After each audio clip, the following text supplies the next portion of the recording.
Hi friends.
কিন্তু যেতিয়া সময়ত হ'ব সময়তে বুজি পাব যে সেই সময়ৰ মূল্য কিমান আছিল।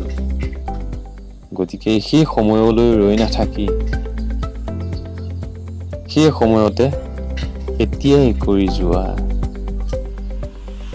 Thank you. ভাল লাগিলে লাইক, কমেণ্ট আৰু ছাবস্ক্ৰাইব আৰু শ্বেয়াৰ কৰিব।